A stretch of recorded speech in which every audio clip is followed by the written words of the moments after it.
За сайн байцгаана уу. Би хүний их хэмж амарсанаа байна.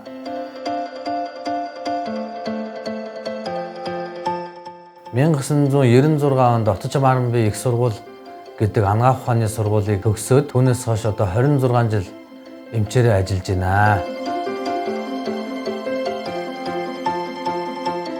Нэгдүгээрт инэрэнгүү, хоёрдугаарт хариуцлагатай, за гуравдугаарт бол хүндлэл хүлээсэн ийм мэргэжил гэж боддог. За одоогоор миний нэг дундаж орлого бол 1.5 сая төгрөг байгаа.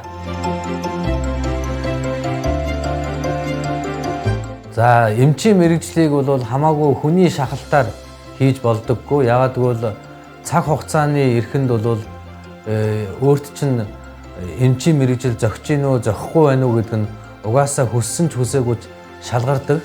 Хүний төлөө гэсэн сэтгэлгүй, IQ, сэтгэн бодох чадвар тааруу бол айхтар эмчийн мэргэжлийг бас бодоод хэрэггүй. Яагаад гэвэл бас их хариуцлагатай мэргэжил, цаана нь дандаа хүний амь насын асуудал байдаг учраас энэ дээр бол бас тодорхой хэмжээний оюуны чадамжтай, тэгээд дээр нь хариуцлагатай, альва юмд бас сэтгэлээсээ ханддаг, санаачлагтай, инэрэнгүү хүн байх ёстой шүү.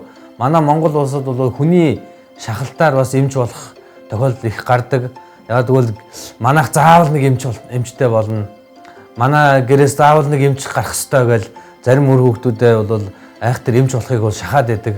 Тэр бол бас их зохимжгүй, тэр хүний хувь хүний онцлог, тийм ээ? Тэр юмд нь бас тохирж явах ёстой юм шүү гэдгийг бас анхааруулan хэлмээр байна.